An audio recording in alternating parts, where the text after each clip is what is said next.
Isipin mo ang isang napakalaking kontrata, ang pagbili ng 200 malalaking eroplano.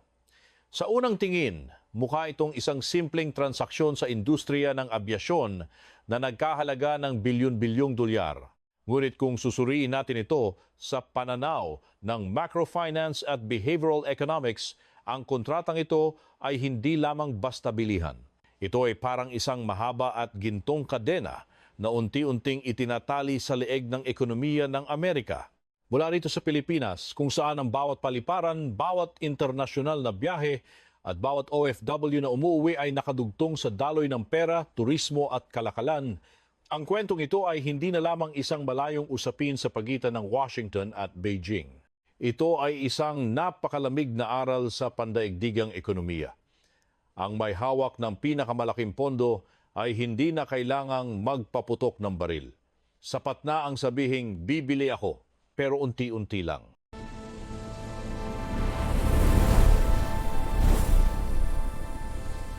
Ang China ay hindi bumibili ng 200 eroplanong Boeing bilang isang simpleng pag-checkout sa isang online store. Sa halip, ginagawa nilang isang pangmatagalang kasangkapan ang order na ito. Ayon sa teorya ng insentibo, kung bibilhin nila ito ng isahan, makukuha ng Amerika ang pera, maitatala ng Boeing ang kita sa kanilang balanse, at matatapos ang kwento. Wala ng leverage. Ngunit kung hahatiin nila ito sa bawat taon, bawat batch ng paghahatid, at bawat yugto ng pag-aproba, ang kontratang iyon ay nagbabago ng anyo. Nagiging isa itong remote control na hawak ng mamimili. Ang kapangyarihan ay hindi nakasalalay sa pagbili mismo, kundi sa pag-asa ng nagbebenta na mangyayari ang susunod na pagbili. Ito ang tinatawag nating weaponized delayed gratification sa macroekonomiya. Para mas madaling maintindihan nating mga Pilipino, isipin natin itong parang isang pamilya na may kamag-anak na nagtatrabaho sa ibang bansa bilang OFW. Kung ang ipapadalang pera ay ibibigay ng isahan sa isang malaking halaga, ang pamilya ay makakapagpatayo agad ng bahay, makakapagbayad ng utang, o makakapagtayo ng maliit na negosyo. Ngunit paano kung ang parehong halaga ay ipapadala ng paunti-unti, buwan-buwan sa loob ng 5 taon? Biglang nagkakaroon ng napakalaking kapangyarihan ang nagpapadala ng pera, at kung may hindi pagkakaunawaan, magdadalawang isip silang magalit dahil baka hindi dumating ang padala sa susunod na buwan. Ganyan eksakto ang sitwasyon ng Boeing. Ang isang order na 200 eroplano ay napakagandang pakinggan sa mga balita at sa stock market. Ngunit kapag ito ay pinahaba at hinati-hati sa maraming taon, depende sa regulasyon ng bumibili, inilalagay nito ang Boeing at ang buong supply chain ng Amerika sa isang patuloy na estado ng paghihintay at pagkabalisa. Ang kumpanya ay hindi makagawa ng agresibong pangmatagalang plano dahil ang kanilang pinakamalaking inaasahang kita ay nakasalalay sa mood at pampulitikang desisyon ng isang dayuhang gobyerno. Ang kontrata ay naging isang PC at ang Amerika ay nakatali rito habang ang kabilang dulo ay hawak ng Beijing. Kailangan nating maunawaan na ang Boeing ay hindi lamang isang simpleng kumpanya na nagbebenta ng sasakyang panghimpapawid. Ito ay isang pangunahing simbolo ng industrial na lakas ng Amerika. Sa likod ng isang eroplano ay may libu-libong mga supplier, inhinyero, manggagawa sa pabrika, gumagawa ng makina, piyesa, software, maintenance crew, institusyong pinansyal, kumpanya ng siguro at mga bangko. Ang isang Boeing jet ay hindi lamang lumilipad sa himpapawid. Hinihila nito ang isang buong ecosystem ng industriya sa ibaba. Kaya naman, kapag sinabi ng China na bibili sila ng 200 unit, ang ina-activate ay hindi lamang ang revenue stream ng kumpanya. Ina-activate nito ang inaasahan ng merkado, ang schedule ng produksyon, ang halaga ng mga sapi, at ang tiwala sa kakayahan ng Amerika na mag-export. Ngunit alam na alam ng Beijing ang isang mahalagang prinsipyo sa pandaigdigang kalakalan. Ang malaking nagbebenta ay mayroon ding malaking kahinaan. Ang nagbebenta ay nangangailangan ng tuloy-tuloy na order upang mabuhay. Kailangan ng mga pabrika ng matatag na schedule ng produksyon upang hindi malugi. Kailangan ng mga manggagawa ng pangmatagalang trabaho. Kailangan ng mga shareholder ng mga positibong senyales upang hindi ibenta ang kanilang mga shares. At higit sa lahat, kailangan ng gobyerno ng Amerika na patunayan sa kanilang mga mamamayan na ang kanilang patakaran sa kalakalan ay nagdudulot ng trabaho at pag-unlad. Kapag ang lahat ng mga pangangailangang ito ay nakatutok sa isang solong kontrata mula sa China, ang kontratang iyon ay unti-unting nagiging isang napakalakas na pampulitikang leverage. Tayo dito sa Pilipinas ay hindi na bago sa pakiramdam ng naiipit sa pagitan ng mga nag-uumpugang bato ng malalaking bansa. Sa isang banda, mayroon tayong matagal ng ugnayang pangseguridad sa Amerika. Sa kabilang banda, ang ating pang-araw-araw na realidad sa ekonomiya ay hindi maihihiwalay sa hatak ng ekonomiya ng China. Ito ay nagsisilbing isang malinaw na salamin para sa mga maliliit na bansa. Kapag ang iyong ekonomiya ay masyadong nakadepende sa isang napakalaking merkado, ang merkadong iyon ay kayang gawing pamitik ang bawat order at kontrata. Hindi na kailangang sabihin ng Beijing ng direkta, kung kakalabanin niyo kami, kakanselahin namin ang kontrata sa modernong diplomasya ng ekonomiya. Ang kalabuan o ambiguity ang pinakamatalim na sandata. Kung ang Washington ay magpapataw ng mas mataas na taripa, hihigpitan ang paglipat ng teknolohiya o magbibigay ng presyon sa mga issue, hindi kailangang sumagot ng Beijing gamit ang isang matapang na pahayag. Ang gagawin lang nila ay pabagalin ang proseso ng pag-aproba sa mga eroplano, i-delay ang pagtanggap ng mga unit, baguhin ang kanilang prioridad pabor sa Airbus, humingi ng karagdagang kondisyon o simpleng sabihin na kailangan pang suriin muli ng merkado. Ang isang napakagaan na pangungusap mula sa mga regulator ng China ay sapat na upang mapanginig ang Boeing, ang Wall Street at ang mga industrial na estado sa Amerika. Ang halaga ng isang kumpanya ay hindi nakabatay sa kung ano ang kinita nila kahapon, kundi sa inaasahang kikitain nila bukas. Kapag nilagyan mo ng hamog ang bukas, bumabagsak ang kumpiyansa ngayon. Ang kabalintunaan dito ay nakala ng Amerika na ang pagkakabenta ng 200 eroplano ay isang malaking tagumpay. Ngunit kung ang bumibili ang may kontrol sa bilis ng pagbabayad at bilis ng pagtanggap ng produkto, ang tagumpay na iyon ay mabilis na nagiging isang anyo ng pagpapasailalim at pag-asa. Isipin natin ang isang may-ari ng isang malaking sari-sari store o wholesale na tindahan sa Maynila na nakatanggap ng pangako mula sa isang VIP na customer na bibili ito ng pagkarami-raming supply. Sa una, tuwang-tuwa ang may-ari. Nag-imbak siya ng maraming produkto, umupa ng karagdagang tauhan at nagpalaki ng bodega. Ngunit ang VIP na customer ay hindi kinuha ang lahat ng produkto ng sabay-sabay bawat buwan. Kumukuha lang siya ng kaunti at paminsan-minsan ay nagbabanta pang titigil sa pagbili kung hindi susundin ang gusto niya. Sa huli, ang tindahan ay hindi na naglilingkod sa pangkalahatang merkado. Naglilingkod na lamang ito sa mood at emosyon ng iisang VIP na customer. Ganyan ang panganib kapag ang isang nagbebenta ay masyadong nakatali sa isang bumibili habang mas kailangan ng Boeing ang merkado ng China, lalong lumalaki ang bentahe ng Beijing. Sa normal na kalakalan, kailangan ng mamimili ang nagbebenta para makuha ang produkto. Ngunit sa kasong ito, ang nagbebenta ay desperadong nangangailangan ng mamimili upang mapanatili ang kanilang katayuan.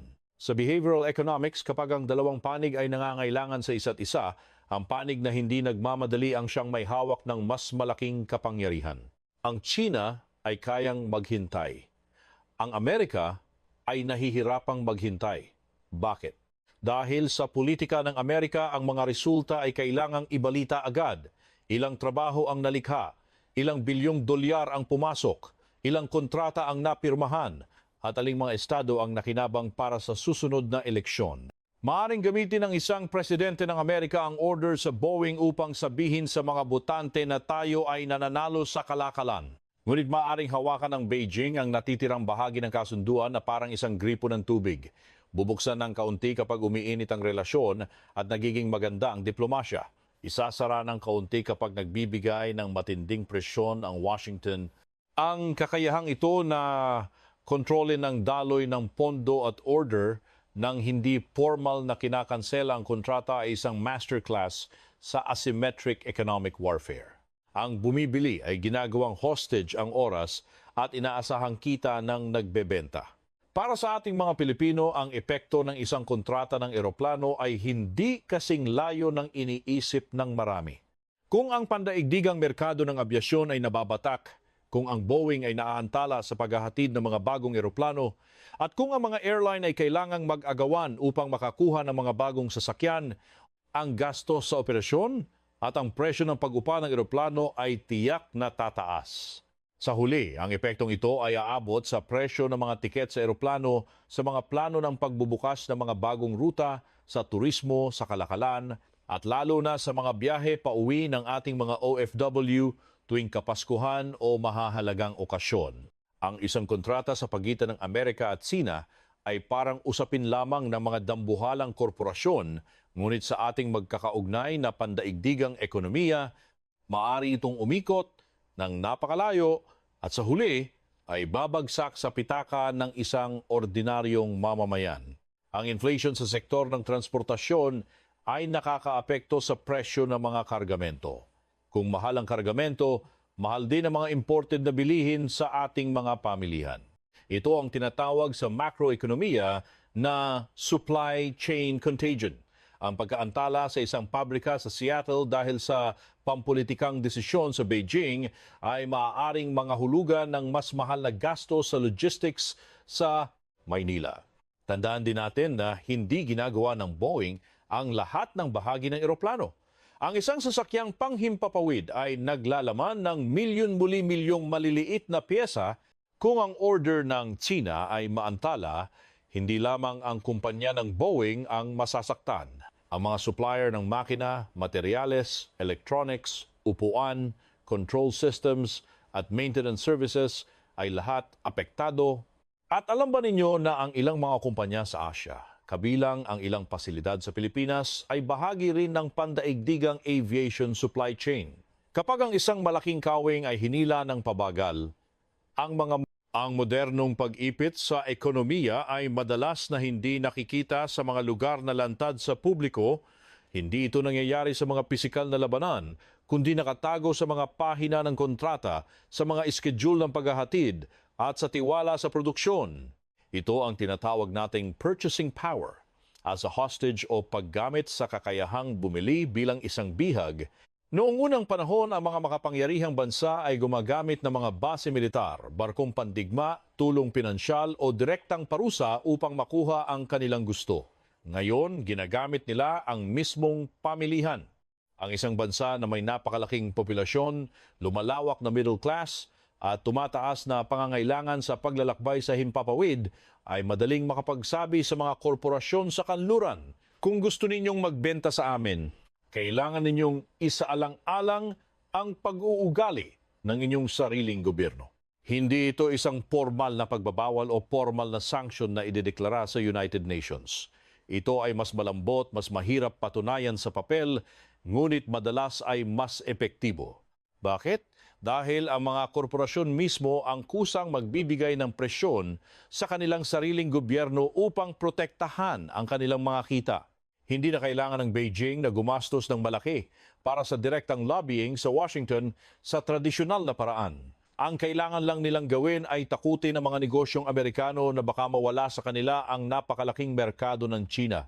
Kapag natakot ang mga negosyong ito, sila na mismo ang lalapit at magsasabi sa gobyerno ng Amerika na huwag masyadong mahigpit, huwag masyadong taasan ang taripa, huwag masyadong higpitan ang teknolohiya at huwag itulak ang ating relasyon sa bingit ng bangin. Sa ganitong pamamaraan, ginagawang hindi direktang tagapagtanggol ng China ang mga korporasyon ng Amerika para panatilihin ang katatagan ng relasyon ng dalawang bansa. Yan ang masining na bahagi ng paghawak sa leeg. Ang mga maliliit at katamtamang laki na ekonomiya tulad ng sa atin ay dapat na masusing pag-aralan ang aral na ito.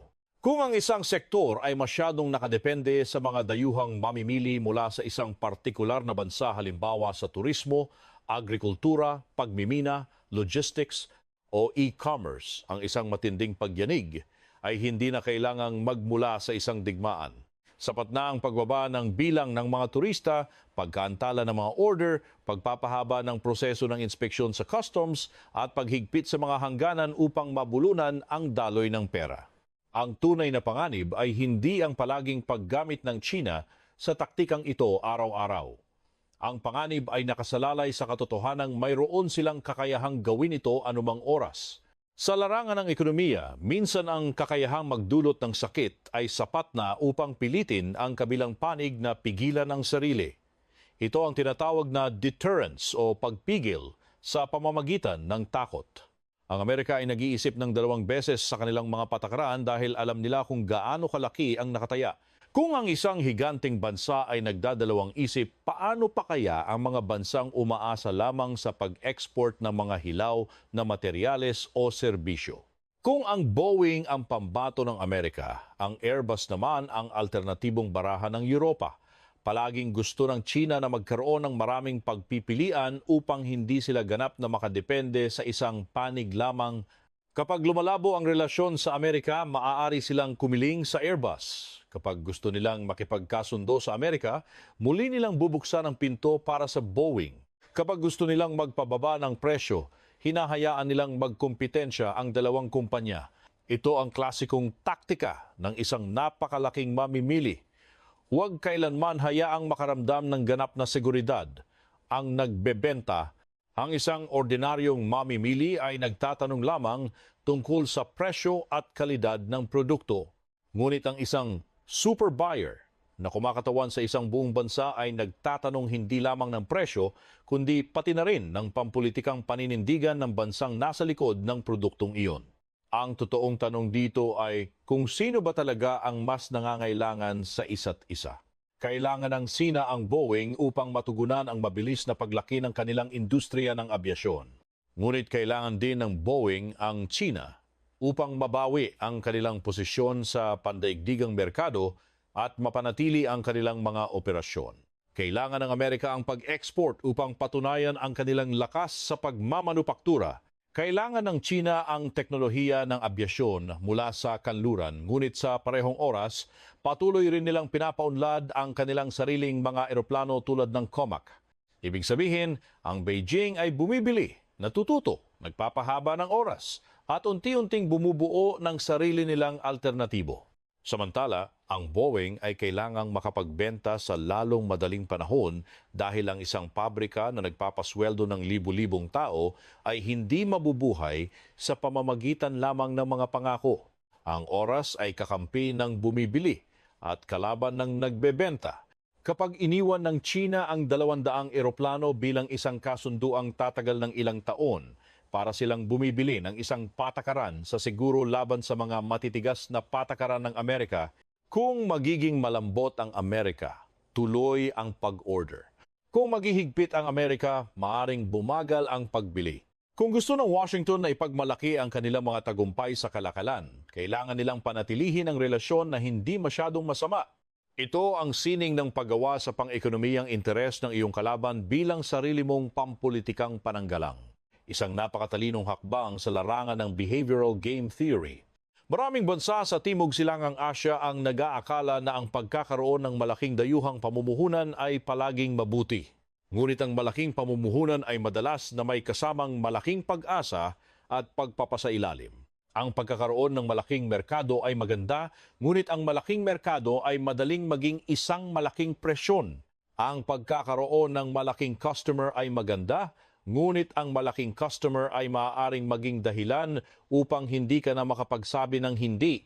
Ipinapakita ng kwento ng Boeing na kahit ang Amerika, ang pinakamalaking ekonomiya sa mundo, ay hindi ganap na ligtas sa kapangyarihan ng isang dambuhalang mamimili. Kung ang Amerika ay kayang ipitin sa ganitong paraan, mas lalong dapat maunawaan ng mga mas maliliit na bansa ang mga panganib. Kung itatala ng China ang pagkaantala o kakanselahin ng isang bahagi ng order, ang maaapektuhan ay hindi lamang ang CEO ng Boeing. Ito ay ang mga manggagawa sa mga estadong nagmamanupaktura, mga maliliit na supplier, industriya ng transportasyon, mga bangkong nagpopondo, at maging ang mga lokal na politiko na gustong panatilihin ang mga trabaho sa kanilang nasasakupan. Kapag ang isang komersyal na kontrata ay umaabot sa maraming sektor, nagiging isang issue ito sa eleksyon. At kapag naging issue ito sa eleksyon na gawa na ng China na ipasok ang kanilang baraha sa panloob na politika ng Amerika nang hindi man lang bumoboto sa Amerika, ito ang epekto ng pandaigdigang kalakalan sa lokal na politika. Ang globalisasyon ay dating ipinapakilala bilang isang paraan upang maging magkaugnay ang mga bansa at maiwasan ang mga alitan. Ngunit sa kasalukuyan, ang globalisasyon ay lumilikha ng mga bagong choke points o mga punto ng pag-ipit. Kung gaano kahaba ang supply chain, ganoon din karami ang mga bahagi na maaaring putulin o manipulahin. Habang mas malaki ang merkado, mas matindi ang presyon. Habang mas malaki ang halaga ng kontrata, mas mahal ang nagiging bihag. Ang isang order ng eroplano ay hindi lamang isang simpleng malayang kalakalan o free trade. Ito ay isang kalakalang may kondisyon, kung saan ang bawat paghahatid ng produkto ay maaring maging isang pampulitikang negosasyon. Kapag tumataas ang tensyon sa mga rehiyon tulad ng West Philippine Sea, madalas manggako ang Amerika na susuportahan ang kanilang mga kaalyado. Ngunit mayroon ding napakalaking pang-ekonomiyang interes ang Amerika sa China na kailangan nilang balansehin. Kapag hawak ng China ang mga dambuhalang kontrata, maaaring hindi man nila tuluyang mapigilan ang pag-aksyon ng Amerika, ngunit kaya nilang gawing mas mataas ang pampolitika at pang-ekonomiyang gastos ng anumang aksyon. Iyan ang kapangyarihan ng leverage. Hindi mo kailangang isara ng tuluyan ng pinto, kailangan mo lang iparamdam sa iyong kalaban na bawat hakbang nila ay masakit. Gayunpaman, hindi rin ganap na nananalo ang China. Kung aabusuhin nila ang kanilang kakayahang bumili bilang isang sandata, ang mga kumpanyang Amerikano at kanluranin ay maghahanap ng paraan upang bawasan ang their pag-asa sa Beijing. Dahil sa panganib na ito, ang Boeing ay mas agresibong magbebenta sa India sa gitnang silangan at dito sa Timog Silangang Asya. Bibilisan ng Amerika ang paghigpit sa kanilang teknolohiya. Ang ibang mga bansa ay magiging mas mapagmatiyag at maingat sa merkado ng China. Ito ang dahilan kung bakit hindi madalas ibinabagsak ng Beijing nang malakas ang kanilang kamao sa lamesa. Ginagamit nila ang taktika ng paghila, pagluwag, pag-antala, pag-asa at pagbukas ng bahagya ng pinto. Ang layunin ay hindi sirain ang kontrata, kundi panatilihin ang pampulitikang halaga nito habang buhay. Ang 200 eroplano ay maaaring makatulong sa pagbangon ng Boeing, ngunit maaari rin itong maging dahilan upang maging mas sensitibo ang kumpanya sa kagustuhan ng China. Ang isang malaking order ay parang isang gamot na nagpapalakas, ngunit isa rin itong lubid na nakatali sa iyo. Gamot ito dahil nagdadala ito ng kinakailangang kita at trabaho.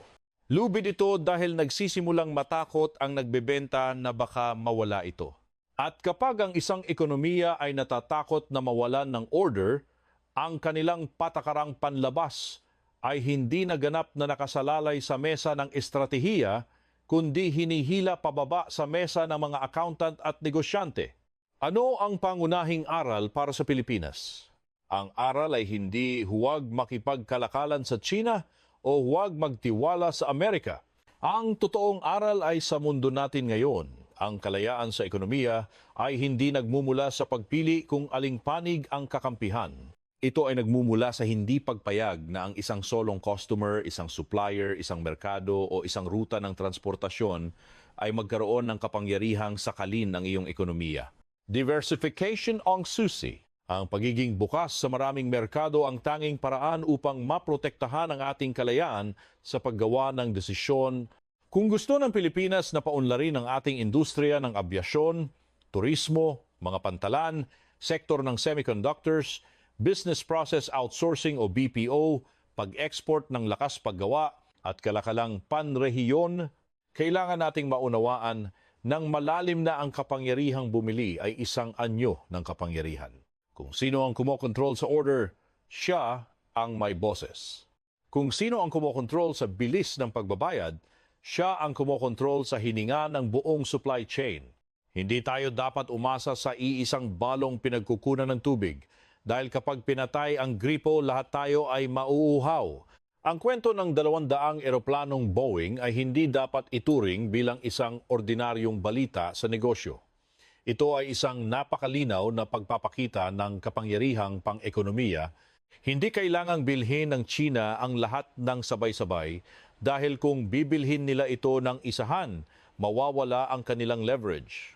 Bumibili sila ng patingi-tingi, bahagi-bahagi upang ang Amerika ay palaging nakatingin sa direksyon ng Beijing at patuloy na nagtatanong kung magmamatigas ba tayo ngayon, nandyan pa ba ang natitirang bahagi ng kontrata bukas? Sa politika ng mga bansa, minsan ang pangako ng pagbili ay mas malakas pa kaysa sa perang naibayad na. Bakit? Dahil ang perang naibayad na ay bahagi na ng nakaraan. Wala na itong kapangyarihang magdikta ng kilos. Ngunit ang pangakong hindi pa naisasakatuparan ng mga eroplanong hindi pa nababayaran, ang mga order na hindi pa naipapadala ay ang hinaharap.